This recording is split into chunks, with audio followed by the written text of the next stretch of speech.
Hello. Hello. Hello. Hello, everybody.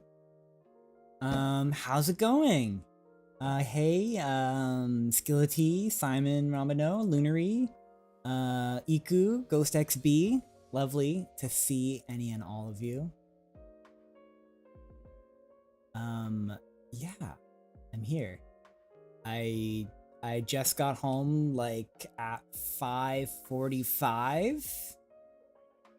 He's alive. I'm alive. Glad to be here. I'm glad that you're glad. But yeah, I just got home at 5:45.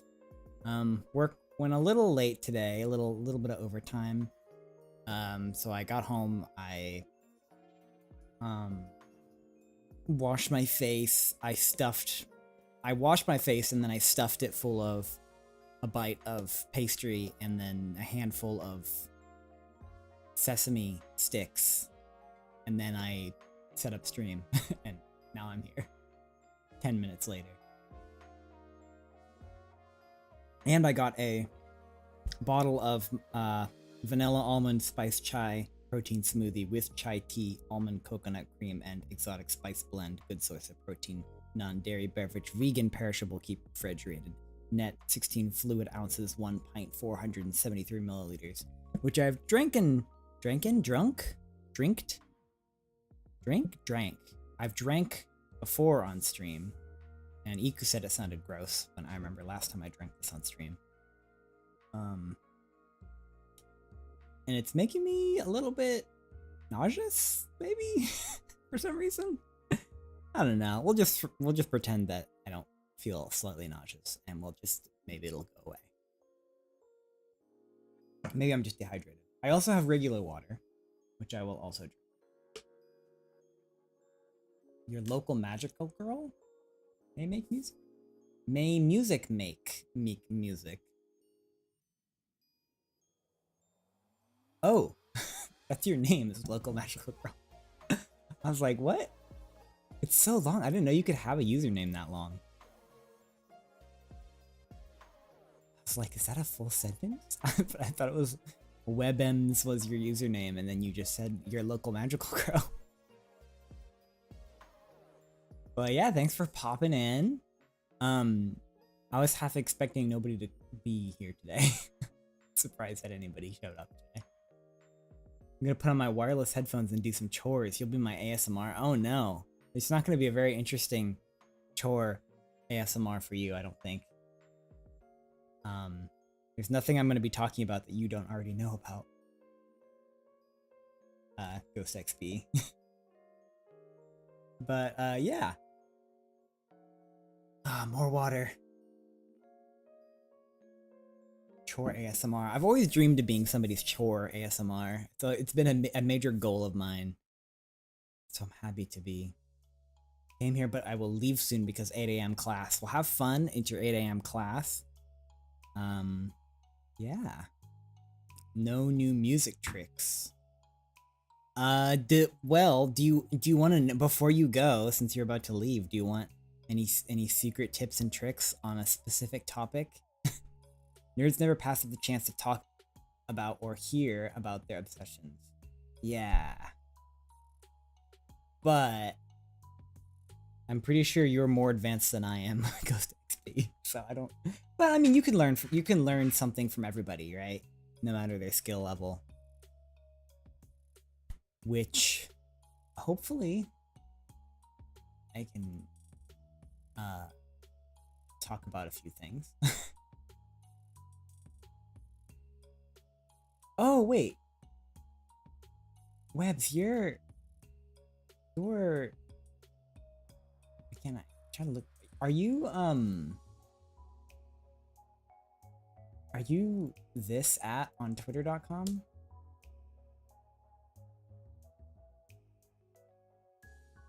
I wish I could make the icons bigger on the YouTube chat. They're so small. I can't like see people's icons. I'm gonna zoom in like an old man with my face. You're so gamer. I'm so gamer that I don't even game. I should start. Oh, okay, yeah, I know you. I know who you are. Okay. It's all coming together now. All coming together.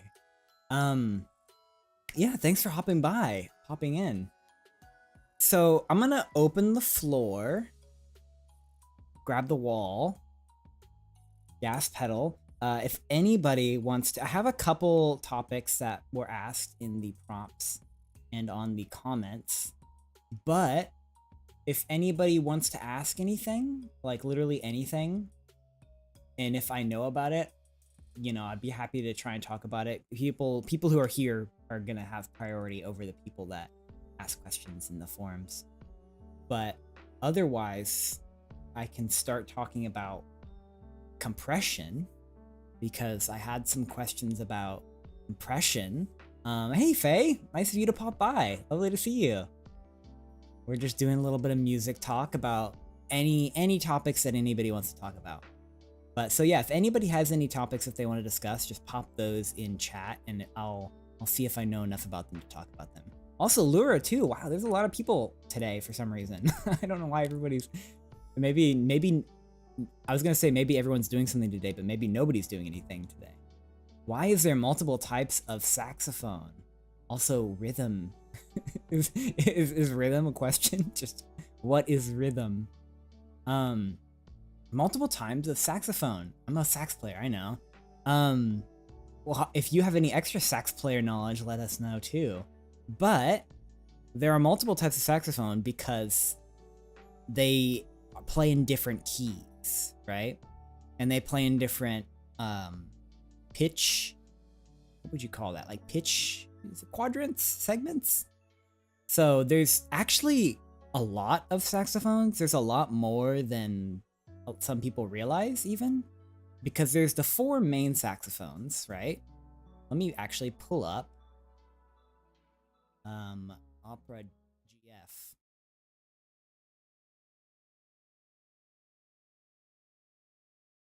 Which is my browser that I'm using for streaming. Wait, what? Oh, okay, this is a fake ad. Okay, I was like, why? Is this a targeted ad? Dating for the dying? Oh gosh. Your stinger is so cute. It is. Thank you again, Iku, if you're still here for the stinger. Everybody's been appreciating it. I don't trust you don't trust us with your regular browser. Absolutely not. I think was it who was it I just told? It was either Iku um or Lunary that I told about a stream a couple weeks ago. I flashed my full on bank details on Scream.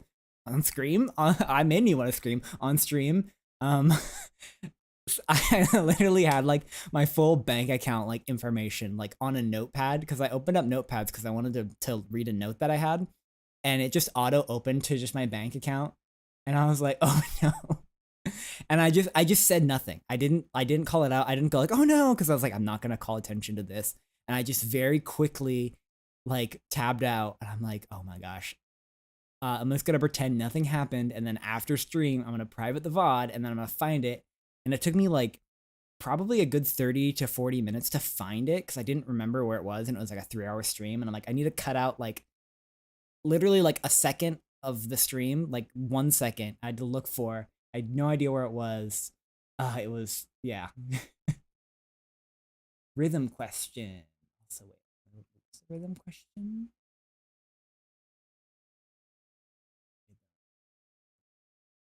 I'm a white woman. Oh no, and have no rhythm. Tell me how to make fire rhythms and stick with it. Um, Rhythm is something that I'm kind of working on too. There's a oh yeah, the YouTube video editor is so difficult. Yeah, and it takes like every time you make one change, it takes like an hour to process. So I still haven't cut out all of the copyright strikes from me and Lunary's stream last week because every time I cut out one of them and there's like 6, I have to wait like an hour to cut out the next one. But I'm actually planning to watch the masterclass by what's his name? Masterclass beat making. Who did the masterclass on beat? Timberland. I'm planning to watch the Timberland masterclass on beat making because that's something I want to improve on. Because I feel like a lot of times with rhythms, I'll try and overcomplicate it to make it feel more like interesting. but something I'm kind of learning now, and I feel like I'm maturing in a way as a composer a lot this year, in that I'm letting go my need to overcomplicate things to try and impress people, and instead trying to focus on how music makes you feel, which is never really something I focused on, which is kind of funny because it's arguably the most important part is how it makes you feel. I mean, you can certainly write music in a way where it's meant to be mentally engaging, right? You can write music like Giant Steps is a great example, jazz standard. Giant Steps is not like, I don't care what anybody says, like Giant Steps is not a fun song to listen to like enjoyably wise, right? It's a fun song because it's an exercise in theory. Giant Steps is an exercise in theory because you're going around the circle of fifths, and the H chord progression is a relationship to each other via the circle of fifths. It's extremely technical and music theory wise, right? That's why Giant Steps exists. And you can write music like that. But all this to say, with rhythm and music in general, I'm trying to get back towards making how music makes you feel. And with rhythm on that, I'm trying to focus on groove a little more, right? And grooves usually aren't that complex in terms of the amount of things that are going on in them. You know what I mean? And they're more just like spending more time just vibing out to a song, right? I feel like rhythm is really hard to keep simple and enjoy. Yeah. And I think one thing that helps for that is like you give yourself and when you say rhythm, I assume you mean like percussion rhythm, right? Like beats, like the not necessarily like hip hop beats, but like the beat of the song, right? Not necessarily like melodic rhythm. But if I'm wrong in that, please correct me. Um Looping your song and then just like jamming out to it, and one thing that can help is using your entire body to kind of just like jam out, you know, like move your elbows, like I guess dance, I guess that's called dancing. but but kind of get into the groove, you know, start moving your shoulders, and then see what happens next and see what comes out, right? And having some fun with it. Greetings from Poland. Did you have a good day? I had a okay day, a little overtime at work. Um, is it hard to type doing your kind of music? I'm a 2D animator. I can't never find it. Okay, I'll answer that in a moment. Um, Experimenting with making things swing. Yeah, swing is interesting. So let me pull up a diagram of swing for people who don't know. There probably is one that exists. Music, not other rope swing. So swing. So yeah, here's a good example of swing. So what this means is this is how swing feels, right? And so swing is kind of characterized by long short, right? Rhythm long short. Da da da da. So you may the song will be written like this, which is 2/8 notes, which is going to be da da, you know, da da da da da da da da. But with swing, it feels like this, which is a quarter note and an eighth note tied together with a triplet marker, which basically just means that you're fitting both these notes into the space of this note, kind of, if that makes sense. So it's like da da da da instead of da da da da da da da da da da. So swing is kind of like that long short relationship, right? And you can do that with quantization, right? Most digital audio workstations will have a built-in quantization for swing, but it's weird because swing is very much a natural feeling thing. So you can kind of quantize it to be swing, but it's better to swing it yourself if you can. I sometimes use swing quantization. I'm using swing quantization on a song I'm working on actually right now, and it's working okay, but the song is feeling kind of very regimented and not very natural because of it. But because it's a BGM, I'm kind of okay with that because I want it to not have too much character, if that makes sense, right? Because the BGM's not supposed to be too like focus drawing. It's supposed to kind of be in the background, right? So yeah, basically the long answer of that with rhythm is like try and think about how it makes you feel and try and have some fun and try and get into the groove of it. If that is helpful at all, I don't know. But it's something you have to learn, right? And it's something you have to practice. You know, listening to songs and drumming along with them, you know, with your hands or with your feet, with your legs. You know, listen to some songs that have really good grooves and just like take two pencils to your desk and just you know, do whatever, right? Because and also remembering that you can't do it wrong. Rhythm is a very free thing. I mean, you can have things that are out of time, and that's arguably wrong. There's times when things are out of time and it's right, but yeah, just kind of opening yourself to experimentation too. And Bejmir asked about is it hard to get into the type of music, my type of music? I kind of do a little bit of everything. I'm gonna go back to the chatting screen with the stinger. I'm kind of a jack of all trades, a little bit master of none with what I do. I have some focus points, which are a lot of orchestral stuff and a lot of soundtrack stuff. Because I want to be a soundtrack composer. That's like my goal. So I have to, if you're a soundtrack composer, you kind of have to learn a lot of styles, and you don't usually end up going too deep into one styles. You have your specialties, which is which just means it's like a different approach of you dabble in a lot of things. And learning to write music is really not that hard, because I think music is a really natural human thing. I think learning to produce the music that you come up with is the hard part, right? Learning how to get into the technical part of actually creating what's in your head, right? So like coming up with melodies and coming up with rhythms and chords, I think anyone could do that. It gets, you know, you get better at it with practice, right? And it might take you a long time to come up with a good one, but the hard part is then turning that idea into something physical, or I guess physical. Yeah, if it's a recording, it's physical. And that takes a long time, right? It's a long journey. Music is a long journey. There's a lot of skills you have to learn. You have to learn, and you don't have to learn all of these. You can skip some of them, right? Music theory. You don't need music theory at all. A lot of people think that you need to learn music theory like some sort of math or arithmetic before you can write music. You don't need it. You can just write what feels good to you, and I recommend it that way. I think music theory has done more harm to me than good as a composer, honestly. Production with programming and with learning a digital audio workstation, mixing, audio engineering, composing. It's a lot of different small skills, but it's a fun journey if anyone's interested in doing it. And if you're looking for somewhere to start, getting a digital audio workstation is the place to start. And that's a digital audio workstation or a DAW or a DAW.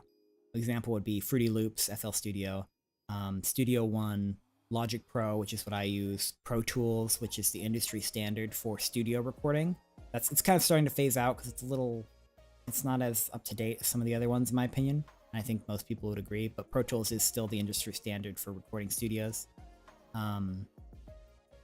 Cubase is a good one. I think Hans Zimmer uses Cubase.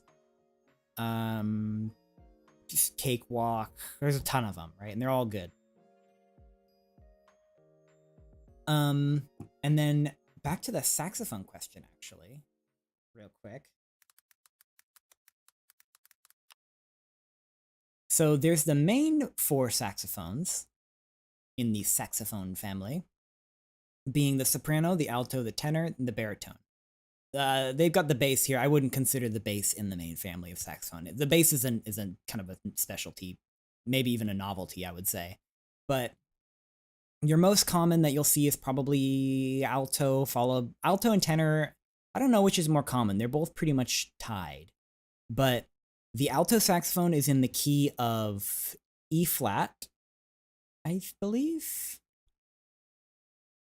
Yeah, the alto is in E flat, and the tenor is in B flat. The baritone is in E flat, and the soprano is in C.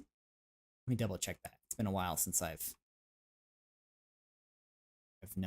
looked at that.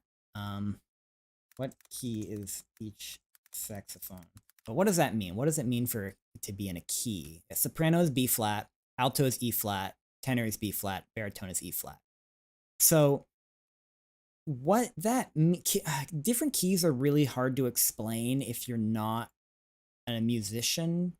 But what it basically means is that if I play a note on my saxophone, let's say I play a note that's just my middle finger pressing down on one key, right? If I play that note on my tenor saxophone, and by the way, the tenor and the alto saxophone have the exact same fingerings, right? In terms of the layout of the instrument, they both have the exact same buttons in the exact same spot, right? The tenor is just bigger. It's a little bigger than the alto. Here's a good example, right? They're functionally identical. The tenor is bigger and it's in a different key. And that what that means is if I press this button on the tenor and I press the same button on the alto, I will get two different notes, right? Because these horns are physically different sizes and the air has to go through a bigger space and it has to go through longer horn, that attenuation of the airstream changes the pitch. And what that means is if I press a key, I'll get a different note depending on the size and shape of the horn that I'm using. But all tenors are in E flat, all altos are in B flat, right? Which means that if I like see a music, why did I just have a music? She music, sax. So like if I were to look at this random saxophone sheet music, so this first note here is an E on alto, and I'd play that by doing three fingers on my left hand and 2 on my right. If I play that on my tenor, I would still use the same fingering, but a different note would come out, right? Because they're in different keys. I don't know if this makes any sense, but yeah. Which means that if I have my tenor saxophone, even though it's identical, except just bigger to my alto saxophone, I can't just read alto saxophone music because it'll be off by a step and a half. Let me pull up a piano keyboard to show you.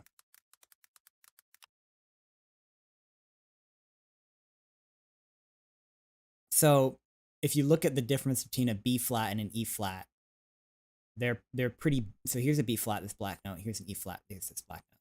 So the difference in pitch between a saxophone, a tenor, and an alto is 1, 2, 3, 4, 5 steps. So if I play the same note on both, they'll be 5 steps apart, which means if I try and read an alto piece of alto sheet music on my tenor, I'll have to mentally shift all of the notes down 5 up 5 half steps, right? 1, 2, 3, 4, 5, 6. I have to shift them up 7 half steps because I'd shift them down 5 half steps if I'm going from alto to tenor, but up 7 if I'm going from tenor to alto, right? Or the other way around, you know what I mean?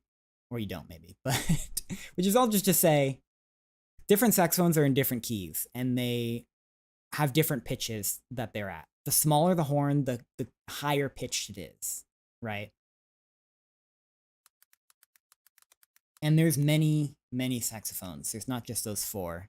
There are, here's a decent diagram. Here's some of them. Here's most of them. So it's missing a few. Your mains, your alto. Then you have, in between the alto and tenor, you have a really rare one called the C melody, which is basically, well, it's in between the two, but it plays in the key of C. I've seen a few of these around. They're pretty rare. They're kind of, yeah, it's a tenor that plays in the key of C, right? There's not really a whole lot of music written for them. You can read flute music. You can read piano music with them, and it'll be in the right key because it's in the key of C. It's a saxophone in C, but they're pretty rare. And then soprano is pretty common. It's the straight one. Then sopranino is fairly rare. It's the tiny soprano, which is even higher pitch. And then the baritone's really big and deep. And then you've got the bass saxophone, which is even bigger and deeper. Bass saxophone is very rare. You almost never see bass saxophones. you see baritones pretty often. Contrabass is even rarer, extremely rare. Their contrabass saxophone is effectively a novelty, honestly. It's like a novelty instrument. They're not practical at all. There's no reason to really have one or play it. It's cool. It's its own thing. But let me pull up actually a contrabass saxophone because they're pretty interesting. They're big chunky boys.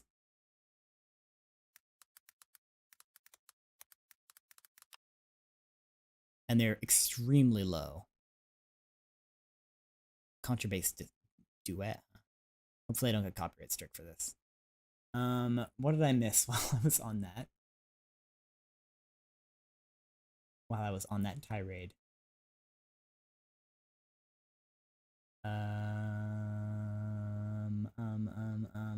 Rhythm, we talked about that. Different saxophones. How to get started. Making things swing. We talked about swing a little bit. Slightly early. Yeah, that's you can offset rhythms kind of do a little more. Just dance and feel it. Yeah. Okay, remix. That's what I'll go for. Just put a traffic cone in it. Yes, you actually can put a traffic cone in a saxophone to extend the range because, like I mentioned earlier, the longer the air has to travel through the instrument and the bigger the space, right? See how big and freaking gigantic this bell is? The bell, when I say bell, this is the bell of the saxophone. The end of it, the end part is called the bell. The farther it has to travel and the bigger the space it travels through, the lower the note, which is why the bigger the horn, the deeper. So play a little bit of this.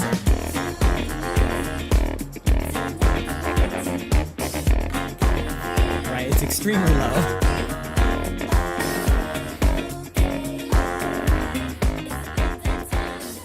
And so this on the right is the contrabass. It's literally so big that you can't even hold it.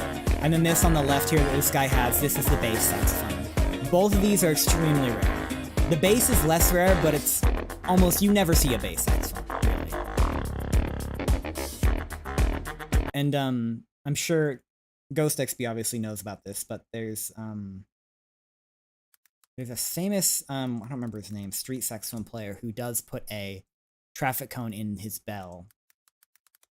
Seems like Too Many something or something. I don't want America's Got Talent. Moonhooch. Moonhooch does it, yeah. Moonhooch is one of the guys who do it. So they'll put this into their bell, their saxophone, to essentially make a pseudo bass saxophone, because he's using a baritone right now, which a baritone is the deepest of the four main saxophones, but it's playing a lot deeper than a baritone saxophone normally would play. Oh, double bass saxophone. Is there double bass? Is that the one that's like as big as a man's entire body? There's probably only like a dozen of them in existence. Oh, it's sub-contrabass. I've never seen the sub-contrabass. What is this one? This is a different sub-contrabass.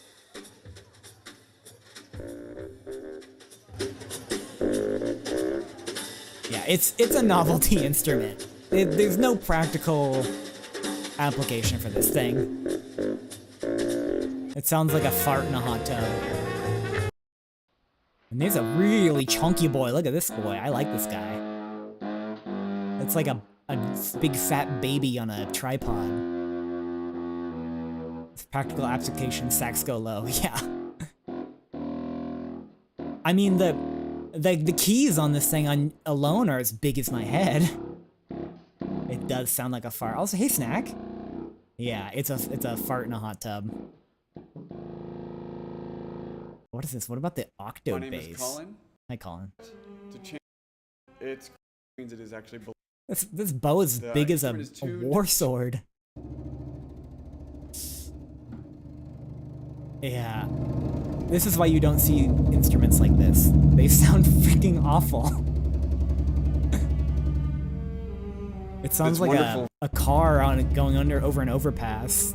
It's wonderful for demonstrating how sound waves work. And thanks for watching. True, yeah, it is a good demonstration instrument. So, like I said, it's effectively a novelty. So yeah, that was there's the four mains, right? The baritone, the tenor, the alto, and the soprano. The C melodies just randomly slotted in there. The bass, pretty rare, but you see them from time to time. Contrabass, you never see. Sopranino, the smaller soprano, you see them every once in a while. Some people have them. There's also another one called the soprillo, which is the size of a sopranino. Or no, it's even smaller than the sopranino, I think. This is the one I was looking for, is a curved sopranino, right? Because normally the small ones are straight, but there's also a tiny, tiny, tiny little baby one. Let's see. Yeah, so there's a little tiny baby guy. Here's a good example. Why is it curved? Why are the sopranos straight? I don't know. I don't know. I really don't know. But yeah, those are the saxophones. Baby brass, yeah. Practical application demonstration. Valid, really valid. How complicated is it to remix tunes from one genre to the other, say electronic rock to medieval orchestral? So that's a kind of a hard question to answer. Remixes are their own thing, right? So I'm not good at remixing. And there are people that are really good at remixing that aren't good at composing, right? So they're very much their own skill set. Doing something like an arrangement of a pop song into medieval style is not that hard, because what you're gonna do with that is you're not really remixing that. That's not a true remix. Like what you're talking about, I'm assuming, is, for as an example, there's an entire subgenre of pop songs in medieval style, right? And there's hundreds of them. Like, what's a really famous pop song? Happy, right? It's the most famous pop song I can think of. Right? There's a medieval mix of it, right?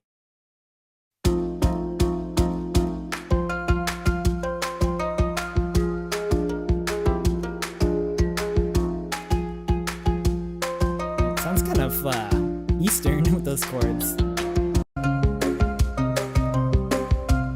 Right? You get the idea. Bardcore. Yeah, bardcore is what they call these a lot of the time.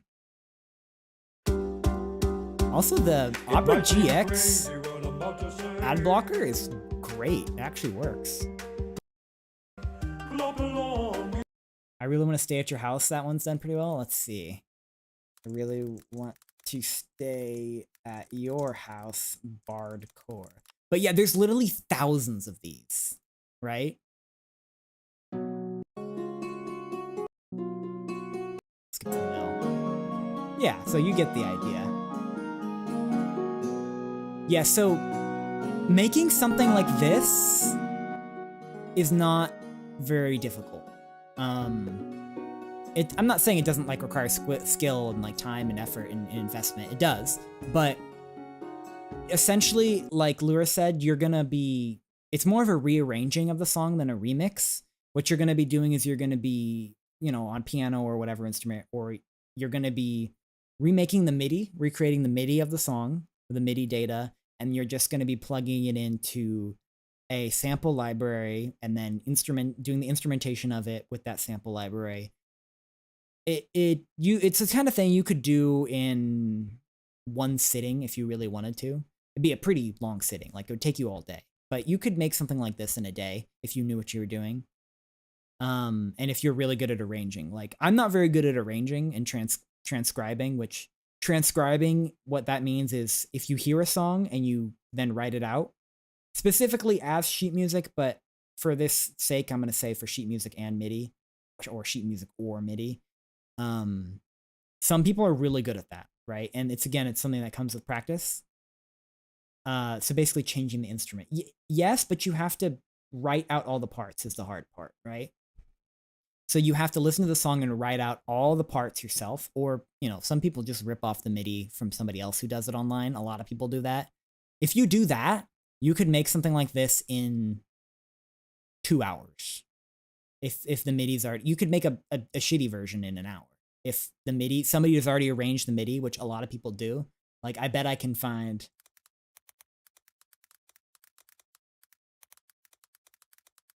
a MIDI arrangement of this song. Here we go. So I could download this MIDI, throw it into Logic, and make a cover really quickly. Which I would demonstrate, but I don't know what this website is, and I probably have to make an account, so I don't want to do that right now. Basically kill the creative fun part about music. I wouldn't say that, because there is a lot that goes into the instrumentation as well, as a lot of knowledge of, you know, what instrument should be playing what parts, you know. And then you might want to write more parts, you might want to write counter melodies and extra parts to it. I know it sounds like I'm kind of dunking on these people who do this. I'm not, by any means, especially if they're arranging the song themselves, because arranging is hard. I'm not good at arranging. I'm not very good at transcribing. I had to do it in school, right? I had exams where, you know, the teacher played something on piano, both hands, and then they were like, all right, now write it down on sheet music. And they play it for you twice, and then you just have to write it, right? I'm not good at that, but some people are amazing at that. And they can just like hear a song once and write it all out and do it really fast. And then, you know, plug into things like that. So yeah, this is more of I call this more of a cover, or you could call it a reinstrumentation or an arrangement. I kind of call this a cover. Like playing by ear or pitch perfect, kind of, because I can play by ear pretty okay if I have my instrument, right? But transcribing, I mean, like when you do it in school, you don't have an instrument, right? It's like you literally have a piece of paper and a pen in front of you. The teacher plays a song on the piano and says, okay, write it, right? So you don't have anything to go off. You just have to imagine the entire song in your head. It's very, very difficult. Some people are really good at it though. But when you're arranging with MIDI and at home, you'll have your instrument usually in front of you, and you can sound it out, right? You could find the pitches and find the melodies where they need to be. And then just re-instrument it. So that's more of like a cover or a re-instrumentation. Remixing is its whole other thing, right? Remixing involves so this version that I'm talking about uses samplers and synths usually to replay the instrument. Remixing, generally, you are working with audio instead of working with MIDI data, right? So, and a lot of times with remixing, you're adding new material as well. But with remixing, the major part is you're working with audio that already exists, and you're focused on changing the audio with effects and with messing with it. And that's its own unique art onto itself, right? Learning how to compose will not teach you how to remix, right? Learning how to compose will teach you how to do like a reinstrumentation or a cover, like the ones I talked about earlier. But remixing audio is its own thing, and it's its own brand of sorcery that I don't know a whole lot about. I've done some kind of small remixes here and there to dabble in it, but I don't really know a lot about remixing, and it's hard, and respect to the people who can do it. Sometimes remixes outshine the original. Yes. Such as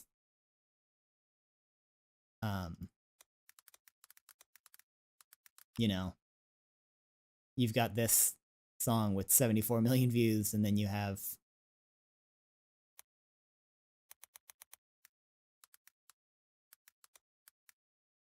can't spell the original with 7 million views, right? The original is amazing, by the way.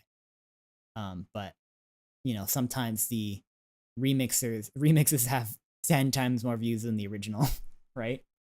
Mashups are a lot easier. Mashups are not that difficult either, I would say.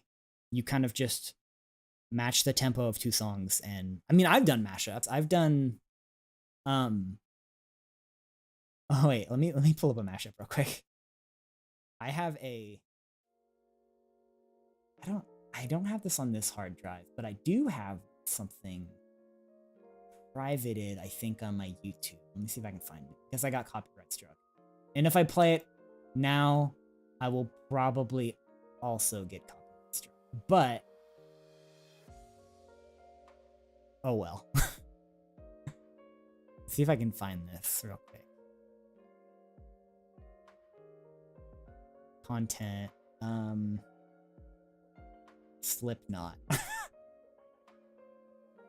Here we go. Oh, I found it. I actually do have it on YouTube private. Okay, so this is something I just made as a shit post in an evening. Mashups don't take very long. And they're not very difficult. So this is a mashup of the Nagataro theme song and Slipknot. So yeah, I just made this in an evening, including the video. And I'm very sad that this got copyright struck, and I can't show this to more people. It's very silly. I did my time, and I went out. So abusive, it doesn't cut. The soul is not so vibrant.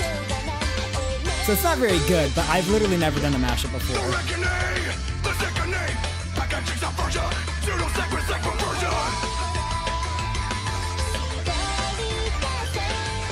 Go to your deserts, go to your graves, and fill your mouth with all the blood that you will say. Sinking in, can't explode again. I'm done, it has begun. I'm not the only one. So yeah, you can do mashup in like a couple minutes, right? You just combine two songs, and yeah, your mashup's done. There's also another question. If I missed your question, by the way, and you still have it, please ask it again, because I'm not very good at reading. Too bad it could have been great meme material. Yeah, a real shame. There was a question I missed. Where'd it go?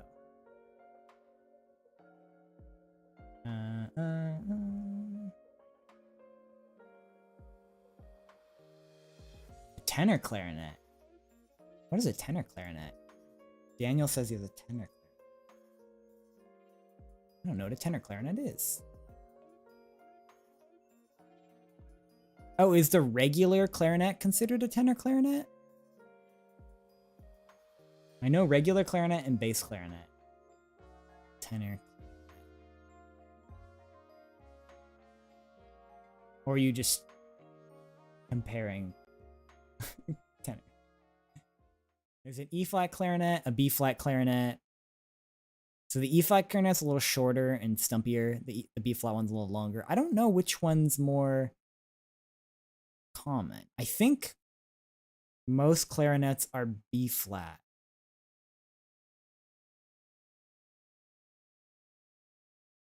Yeah, B-flat's the most common one. Yeah, that's what I thought.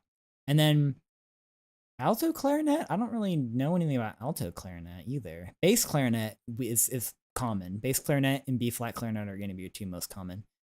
Bass clarinet, I love bass clarinet. It's one of my favorite instruments to write for. Oh, thank you for the subscription, I think. I still haven't figured out how to have YouTube show me what just happened. Like, why doesn't YouTube like give me a notification? It's so dumb. But yeah, thanks for the subscription. Pumpkin Zeta, I assume you subscribed. I don't know. I'm just gonna hope. Yeah. I was just talking about tenor clarinet. Yeah, I don't know what a tenor clarinet is. I assume it's weird because on that diagram it showed alto and then bass clarinet. So is there one in between? Oh well. Well, I like bass clarinet a lot. It's very mysterious. Let's see. Were there any other questions I didn't answer from above?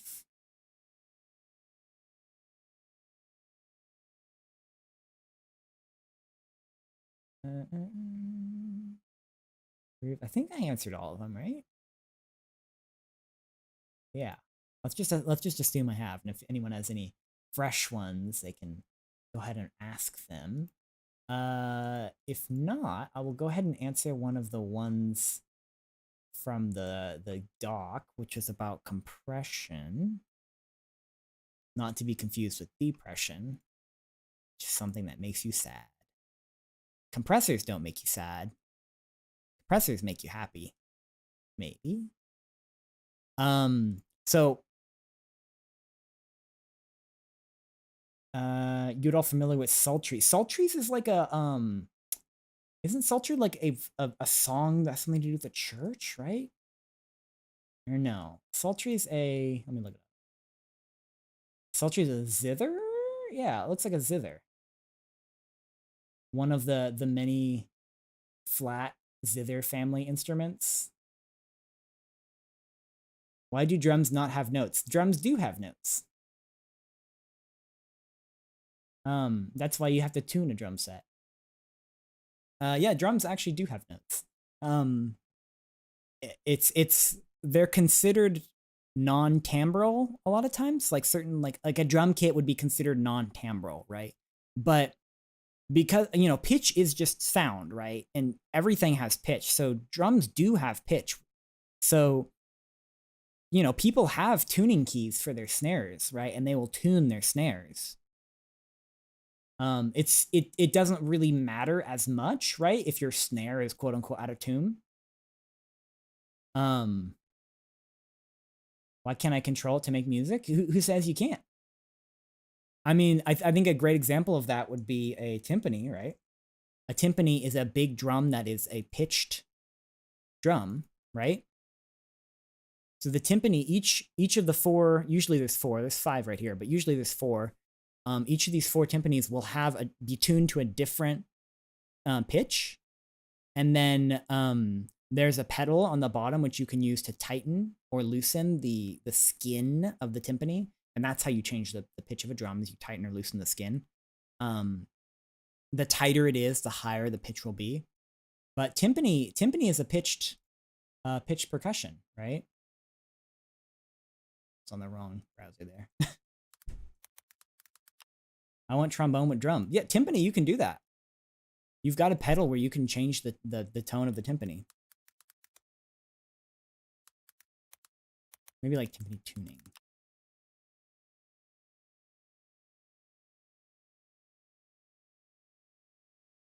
Let's look at this.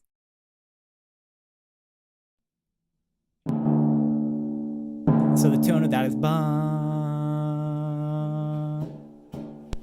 which I don't have perfect pitch, so I don't know what note that is. See if he changes it. He's got some weird. See, listen. The pitch is changing.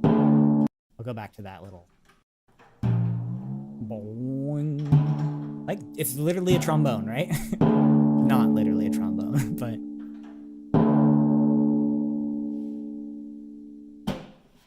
And that's usually why you have like 4 or more timpanis, because it's hard to tune them on the fly. This timpani solo etude. Timpanis are great. Timpanis are amazing in epic music. If you're using epic music and you have like a big chorus part with like trombones, double the trombone part with the timpani. Simplify it because you don't want to be playing super melodically on timpani.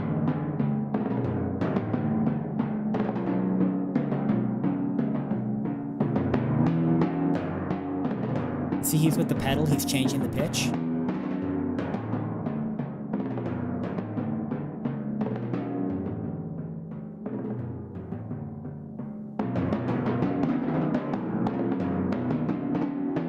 Somebody rang your doorbell. Oh yeah, why do so many like music related videos have like extremely loud, obnoxious intros?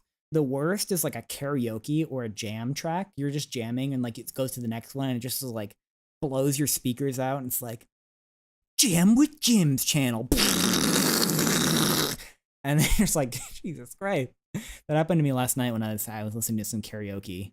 It was like, sing with me. And it was like so loud. But yeah, to answer the question, why don't drums have pitches? They do. And even a drum kit does, because a drum kit has a snare and usually 2 or more toms, depending on the type of kit. And the toms are are pitched, quote unquote, pitched percussion. You know, they're not really, but they are, but they're not. So your three toms, right? 1, 2, and 3. These are your pitched kind of percussions, right? Your kick is your kick. It holds down the beat, right? It's the deep one. Your snare is your snappy one, which is you use the snare and the kick work together usually to carry the beat, right?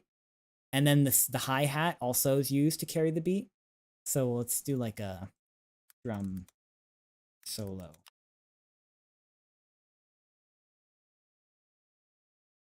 I want to find like a simple.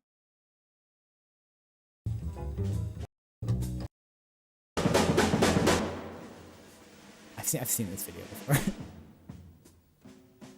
is a bad example. I want a drum groove.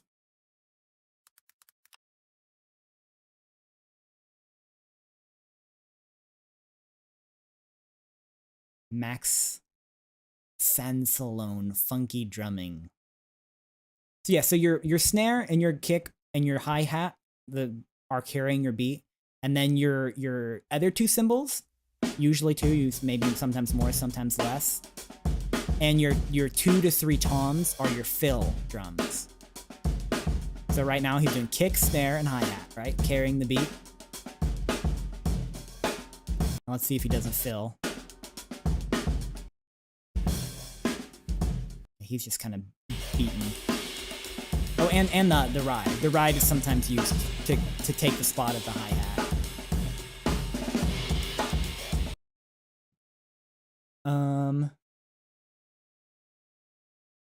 It's worse when the video itself is really low and you have to turn it up. Yeah. I don't know why YouTube doesn't have, well, I'm kind of glad it doesn't, but I'm surprised it doesn't have more volume normalization. But yeah, and also remember one thing. You can literally do anything with pitch and sound and music and audio because there's so many tools. If you want to make a melody out of a kick drum, you literally can. It's going to take a little work and it's going to be very unorthodox, but you can put a kick drum into a sampler and it will change the kick drum's pitch to match whatever, key you're playing. You might not be able to really identify because the lower a pitch is, the harder it is to tell what note it is, right? So that's why low stuff, a lot of times it's harder to tell, but you can. And you can literally do anything with music. What's the difference between a drum and a kick drum? Are they all another instrument? So a drum, everything that you hit is a drum, right? The drum is like the big term, right? The drum, anything's a drum. Like a congo is a drum. A kick drum is a drum. A snare drum is a drum. But a kick drum specifically on a drum kit, or also known as a bass drum. So I'm pulling this up so you can see as well. So it's the one that you kick, right? You play the kick drum with your foot, and the kick is the main thing that the kick does is it keeps the time of the beat, right? Which what that means is like, how to explain that? It syncs everybody together, right? Because you can always hear it. Nothing else is really sitting in the same spot as the kick. And it's the drum that you feel in your chest, right? It's the deep, low, punchy drum, right? That gives you the groove. It's the one that makes you want to dance. And it usually is paired with the snare drum right here. And the snare is the really sharp, snappy drum.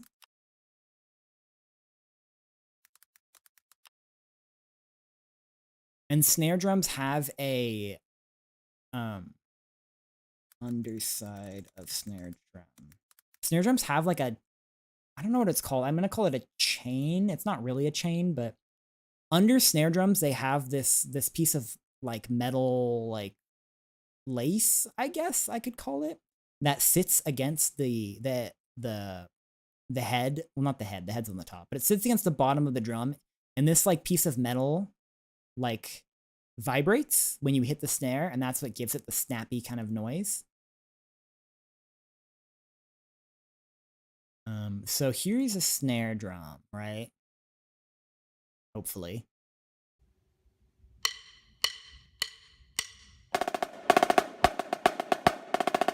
And this is a marching snare, so it has a very particular sound, but it still is a good example of what a snare sounds like, right?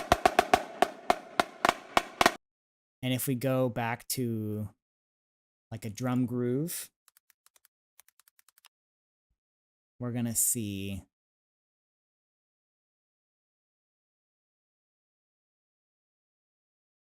the kick and the snare and the hi-hat. So that the really, that's the snare. And you can hear the bass, it's the low one going. And then the hi-hat, the cymbal right here. Well, he's not playing it right now, but this is a little bit more of a complicated, more advanced groove. I'll go back to the really simple one for the demonstration. So the bass drum or the kick drum you can hear is the low one. The snare's a bap, the snappy one, bap, bap, bap. And then the hi-hat is filling in the space between the kick and the snare, right? So the kick and the snare are keeping your time. 1, 2, 3, 4. 1, 2, 3, 4. 1, 2, 3, 4. And the hi-hat is filling in the space in between to make it more interesting, right? And then typically what you would use all these other drums for is to, like the crash cymbal here, like here, he did it right there. So you can use the crash cymbal, is commonly used to show a transition or the end of a phrase or an end of a line, right? So you'll be holding the groove with the snare, the kick, and the hi-hat. And then when you're going on to the next section of the song, or you have a transition, or you're back to like the loop, you'll usually use the other drums to kind of signal to everybody else that you're moving on to the next part of the song, right? And it's also pleasing to us as a listener. But a big part of that is actually, you know, when you're in a band, it's kind of the drummer's job to keep everybody together, right? That's what they're there for. They're there to keep everybody on time, right? Because if you put a bunch of saxophones and trumpet in a room, I mean, they'll be able to keep time, but they'll keep time better when there's a drummer with them, because the drummer will keep everybody together and everybody knows that they are supposed to follow the drummer, right? Whereas if you put a bunch of horn players together, they might not know who to follow, right? Should we play the saxophone speed? Should we play the trumpet speed? Maybe the saxophone starts to lag behind a little bit. I mean, professionals will be able to play together, you know. They'll have what's called a first chair or a lead player that everyone will follow their tempo. But if you have a drummer in the mix, everybody knows we're going to follow the drummer. And then if you have a conductor in the mix, which is even an even higher level, the drummer follows the conductor, right? And the conductor might tell the drummer to slow down or speed up or whatever. But the drummer can keep the whole band together. Which exercise would you recommend to learn how to separate the right hand movements from the left hand ones? The common exercise for that, for beginners with snares at least, is called the paradiddle. It's kind of a silly name, but paradiddle. This is something I struggle with as well because I don't practice it very much, but it's something I would like to practice more. But a paradiddle, it's going to be hard to kind of just express this, but it is right, left, right, right, left, right, left, left. Right, left, right, right, left, right, left, left, right, left, right, right, left, right, left, left. And what that's doing is you're doing a rhythm where you're going 1, 1, 1, 2, 1, 1, 1, 2, but you're swapping the 1, 2 to a different hand every time, right? So if you hit like your desk or your foot, whatever, with both your hand or your foot, your leg. So right, left, right, right, left, right, left, left, right, left, right, right, left, right, left, left, right, left, right, right, left, right, left, left.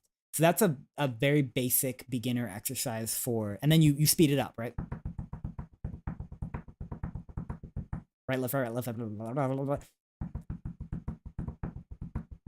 And then you can, you know, start adding on to that. You maybe go right, left, right, right, right, left, left, right, left, left, left, left, right, left, right, left, right, left.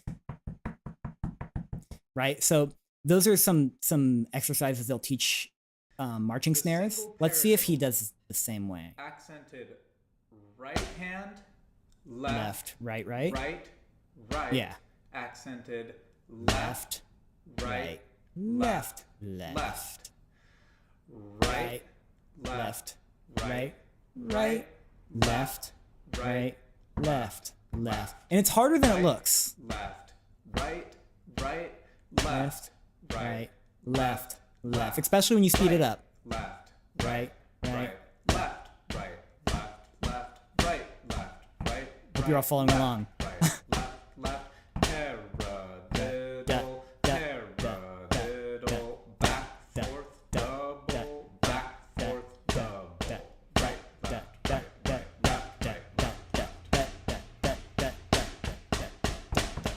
I'll tell you if I make a mistake.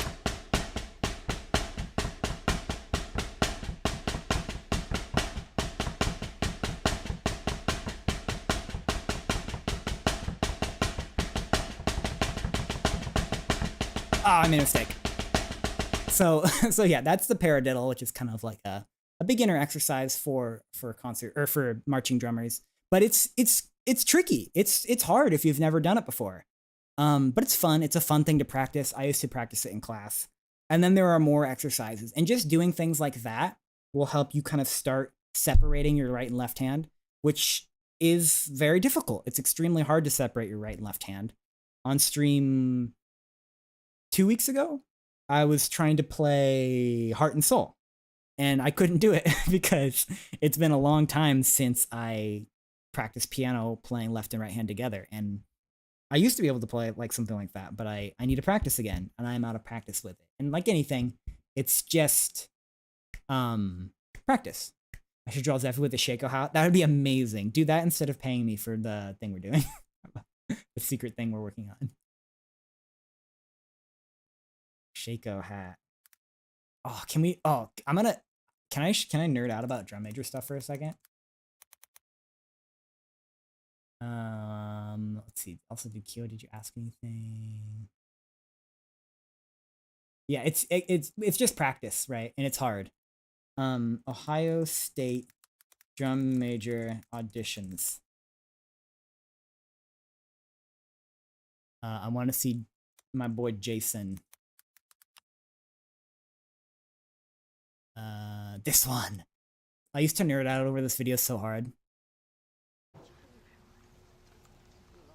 Alright, let's just appreciate this. You may not be able to appreciate this because you might not have the context to be like, what the hell is this guy doing? But if you don't know, a drum major is the person who leads the marching band. They cue the songs, they lead them where to go in a parade route, they lead them on the song list, they do something called mace tricks and mace spinning. Mace is the thing that they use to lead the band. It's a stick. In this case, he's using a baton, which is a smaller one. But there's one that's like more than double that size called a mace. Me? Show you.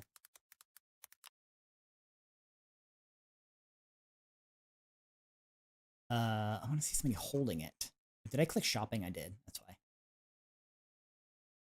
Maces are really commonly used in military and Scottish, especially Scottish style, but not only Scottish, they're also used in other stuff. But, you know, this big thing, right? It's a big stick, and you spin it and you do tricks. I like maces more than batons. He's got a mace there. He's got a mace there. Drum major baton. The batons are smaller. They're a lot faster.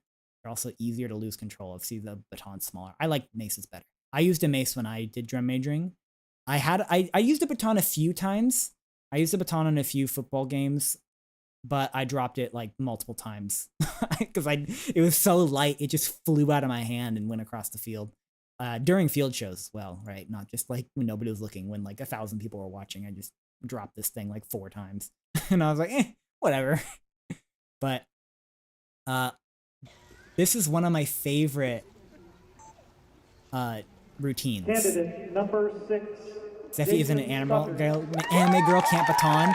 I just have a bigger baton. He does some stuff in this that I don't understand how it's physically possible. I'll point out one later in the routine. It's been a long time since I watched this, but I used to watch this a lot. It just starts off with a cheeky backflip. All right. under the legs, behind the backs, in front, behind. It bounces it off the AstroTurf. So this move, I don't understand how it's physically possible what he does. So I want it. Look at this if you can. Okay. How did he do that? How the heck did he do that? It's a piece of metal. It's a metal stick, and this is AstroTurf, and he bounced it and spun it back to himself, and he caught it perfectly. This is on addition too. He had to make sure he was gonna 100% catch that. How the f do you do that?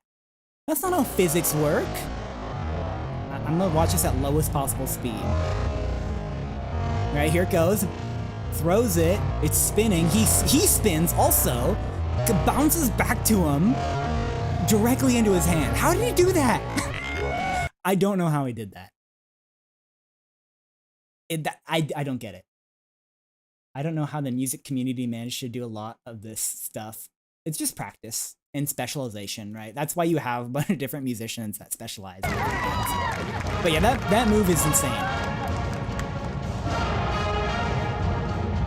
Catches it under his legs behind his back.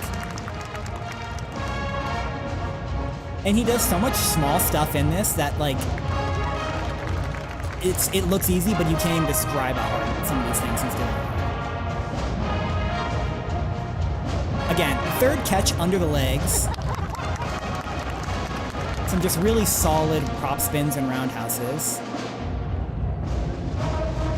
And that's one of those things that, how is he spinning this so well and so fast, doing like wrist wraps and stuff, while flailing his arms around? Like, the centrifugal force, he's got 2 layers of centrifugal force right here, right? It's one of those things that's a lot harder than it looks. And he does a spin, he switches hands multiple times. Behind the back, wrap around.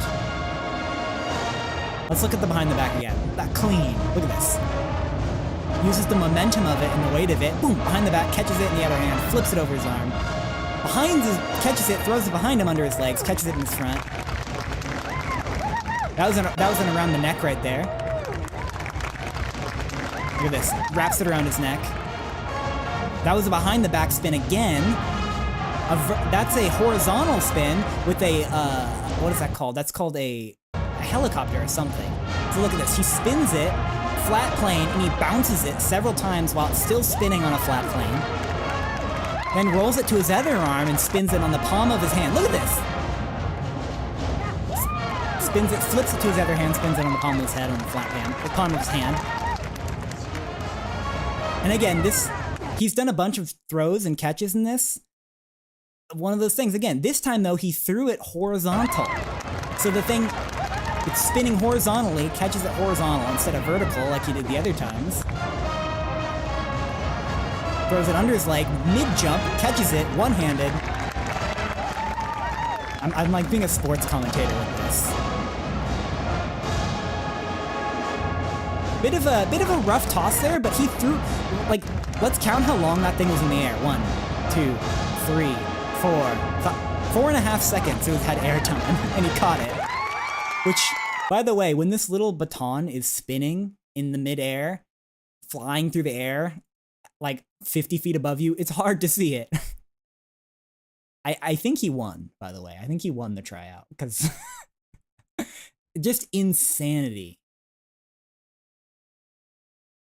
One of the best routines I've ever seen. Jason had a dream for probably Marching band stuff. Presented leadership. Yeah, Jason Stuckert, whatever. The dude's nuts. I miss drum major spinning. I was not anywhere near as good as him, obviously, but it was really fun. You kind of see some other examples. Doing a little moonwalk there.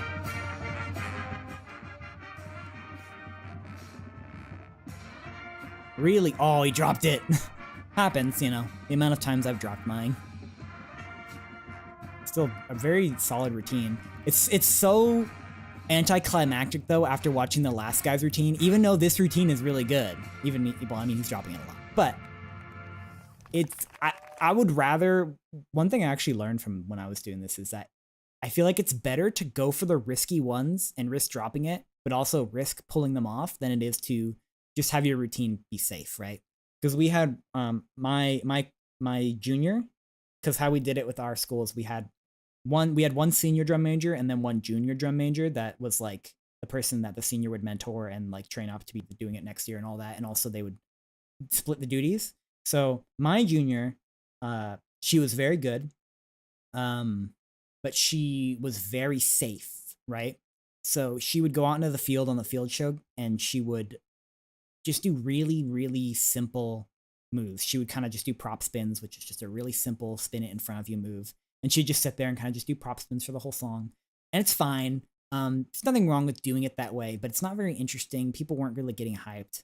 And then when I would try and do it is I would drop my mace all the time, right? Because I would be going for risky stuff that I hadn't perfected, and I'd be going for more difficult moves. And I was like, hey, if I throw this and I drop it, people are going to just be like, what they're going to think is, oh, he dropped it.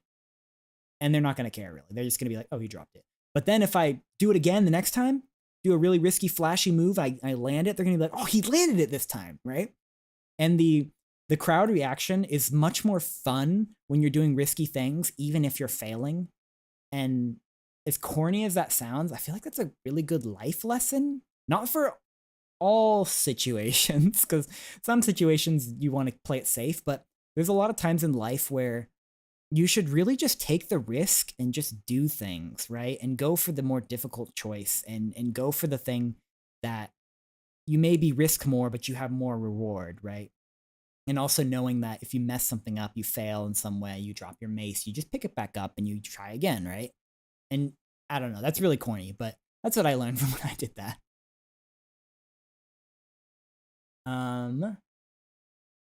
It's 7:30 now. I'm gonna keep streaming for a little bit. Maybe end soonish though. I think we've had a good amount of questions. Some of the questions people asked had carryover from the ones that were asked in the forum, so I don't really feel like I need to answer all the ones in the forum right now. We can leave some topics for the future. But if anybody has any more questions that they want to bring up, or any other comments or like anecdotes that they want to share about music or just life, I welcome you to do so. So I'm going to keep the stream open for a little while, and we'll see if anybody has anything to say. I'm going to take a sip of water in the meantime.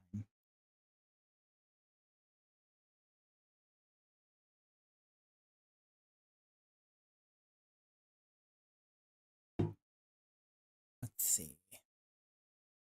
Anything else? Zephy life advice. Yeah. Not always good, but at least, I don't know. It is what it is. My advice is what it is.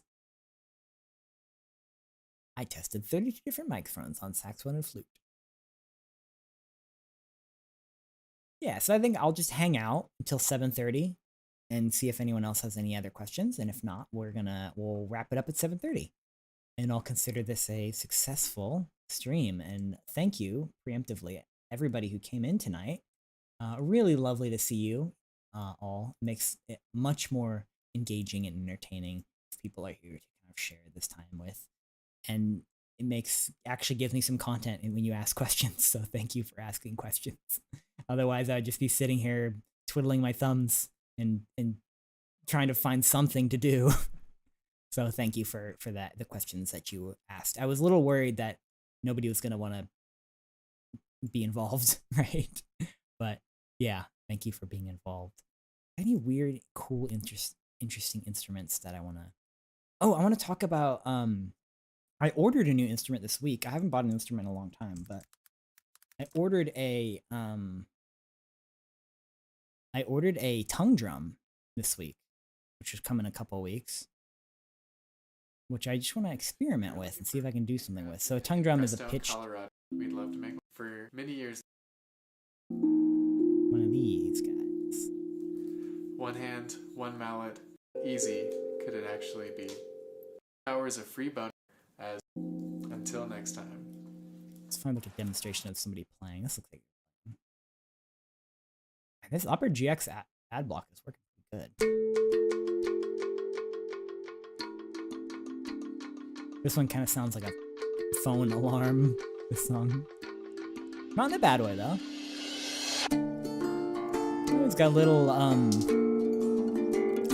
mandolin going on.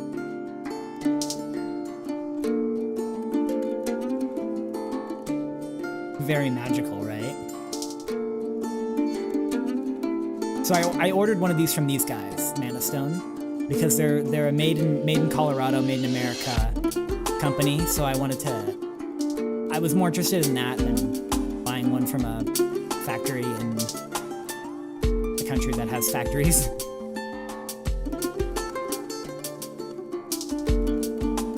Let's see. Simon said, well, if you want a funny story, my mom woke me up this morning to get a bird that got stuck in the wall this morning. In the wall. Wow. In the wall? Was it You're looking for like a little blackbird or like a bluebird?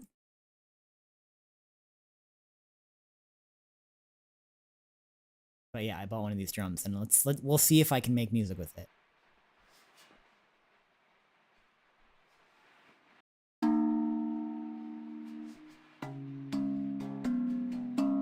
They're pretty cool, right?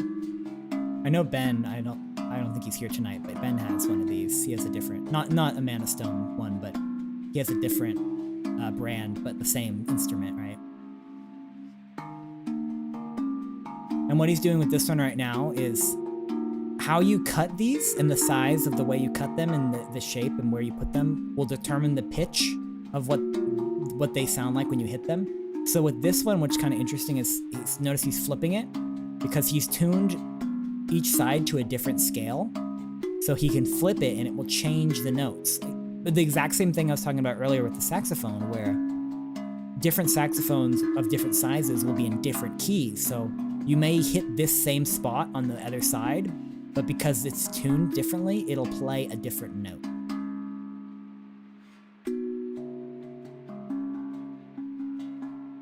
But what I really want is a jacket off, as in coat off. What I really want is a pan drum. Jacket on.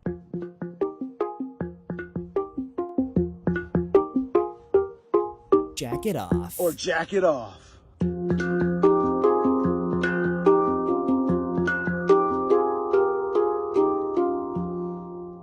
This guy's channel is great. He's like pan drum guy. I would really love one of these pan drums, but to get like a good one, they're like $1,000.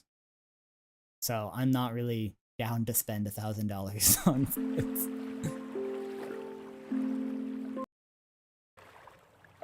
But they're very magical. I want to see him grooving on it.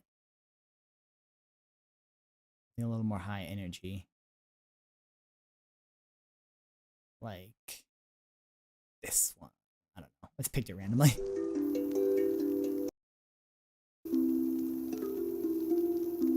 This one's a tongue drum. I see the hand pan though. Here's the hand pan. 1,000? Yeah, they're like $1,000. It's just that, I think on average they're around $1,000. They definitely get more expensive, and you can get really cheap ones like 300, which isn't that cheap, but like they're from like AliExpress and Temu, those ones, right? So it's like I don't really want to get one from Temu, and it's gonna be all out of tune and shitty. Little guy got crawled up in our dryer ventilation system that links up the outside. Yeah, that's happened to me before with a possum, a family of possums. I pinned a message and I didn't mean to. I'll unpin you. You get to be pinned for a minute. Unpin it. We disconnected the whole thing to get him out. Yeah, it sounds like a ordeal.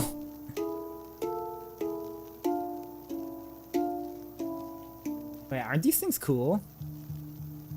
Also, they're similar to a what are they called? Steel drum? What are they called? What am I thinking of? These are like, they're very tropical in their like association. You'll probably recognize these, yeah. under the sea freaking crab instrument.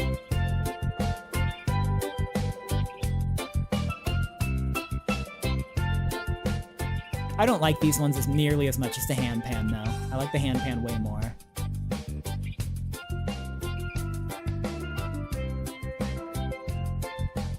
I feel like because these have been so associated with like tropical scenes in movies and like The Little Mermaid and stuff, it's kind of ruined them for me.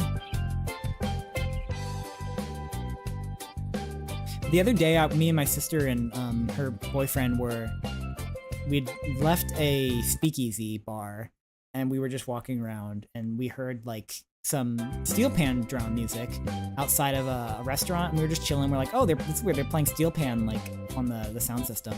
And then we like walked around the corner and we're like, wait, there's just a dude here playing steel pan. It wasn't on the sound system at all, it's live. Because he was playing like all like pop songs and stuff, and we're like, oh, they have like a hand pan, like a steel pan playlist. But no, it was just a dude just sitting there like playing steel pan music in the restaurant. We're like, oh, that's freaking awesome. And he sounded so good that we thought it was like a recording, right?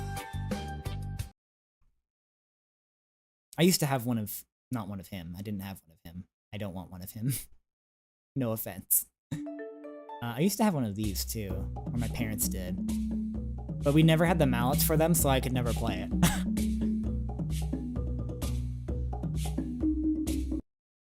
The wooden tongue drums, they're kind of cool. Stilt drum, or slit drum, sorry, not stilt drum. A lot of times these are called slit drums.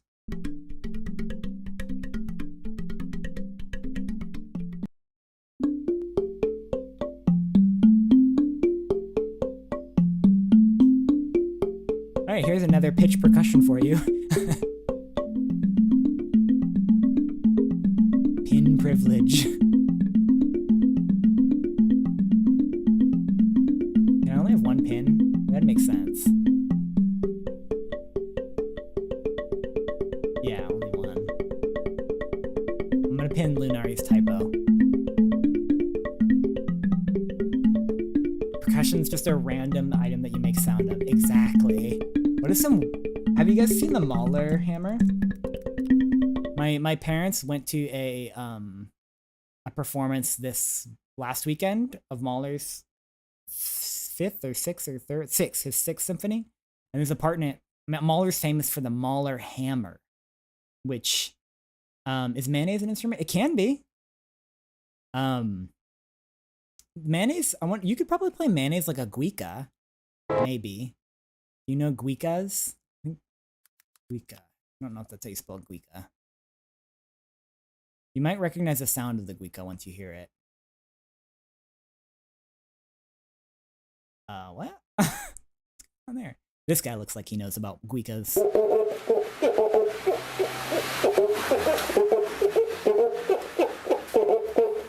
Heck yeah.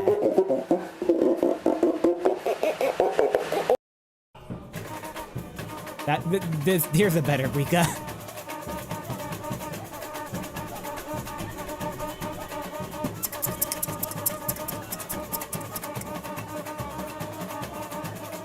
Just kind of like, you know, make this motion onto this thing.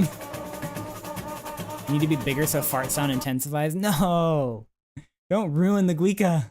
Playing techniques your guica looks like, right? So yeah, this is what it is. It's like a long, like kind of straw almost, and you kind of rub it with like a rag, and it does that. It does So the here, guicas. same as the clown and before juices. you know it, like you're gonna have a smile on your face. Oops. Pardon me. It's like a fun guy.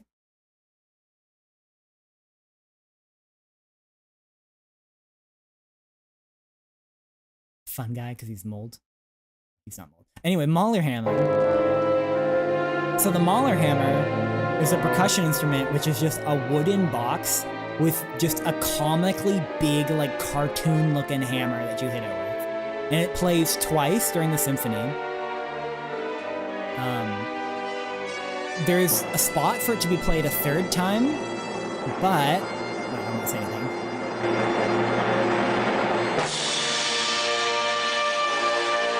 Yeah, it's just you just there's the Mahler hammer. And you have to have a comically looking cartoon hammer for some reason. It just has to be, right?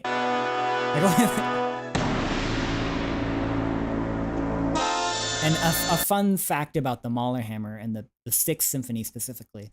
So there are 3 parts in the symphony where it is written for. However, Mahler took out the third part because he thought that having it strike 3 times would be too, like, prophetic, I guess is the word, or like ominous, like an omen, like bad luck to have it like 3 times.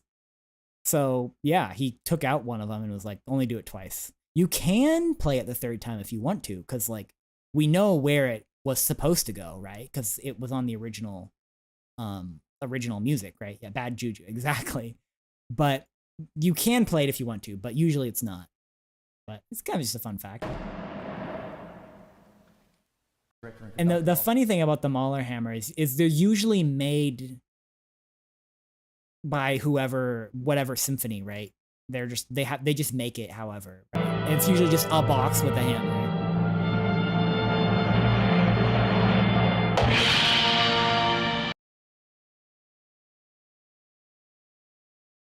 Mahler hammer fail. Ooh.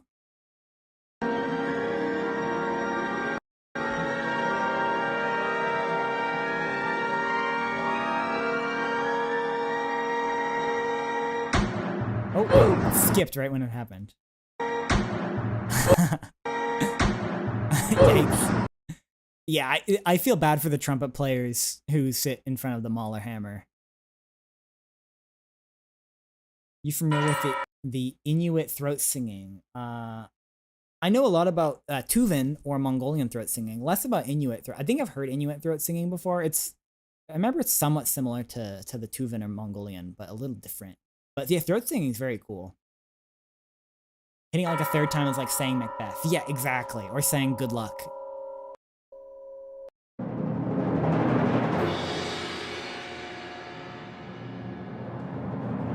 there goes your music. He's a native. He's a professional.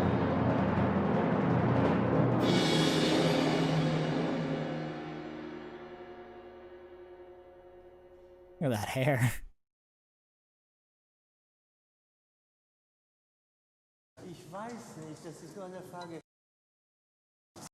Diminuendo. Mit diminuendo.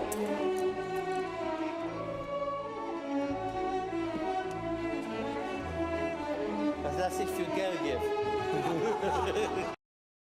Not much of a fail. He just dropped his baton. But yeah. I think I'm going to go to this screen. And I'm gonna wrap it up. I wanted to wrap it up a bit earlier tonight. So yeah, I'm gonna wind down and thank everybody again for coming. You're very, very welcome here, and you're always a nice treat for me at the end of the day when people come and talk to me and we can converse, talk about music, which is the thing that I'm passionate about, I guess. Today is a gift, and now it is all wrapped up. Yes, those are wise words. I think that's a good quote to end it on. So I hope you all have a lovely afternoon, evening, morning, or night. And I hope to see you again at least next Wednesday, or if not earlier, probably next Wednesday, where I don't know what I'm doing next week. Maybe I'll do, I don't know. I'll have to think about what I want to do next week. If we want to do something music related next week, or if we want to, I don't know, maybe we'll bring out the Gunpla again and I'll start Gunpla building. I have the high grade new Gundam who just has his head built, and it's been like 8 months and he's just been sitting there. So yeah, maybe we'll start building Gunpla again a little bit on the weeknights. So yeah, with that, I wish you all a lovely, lovely evening. Bye-bye.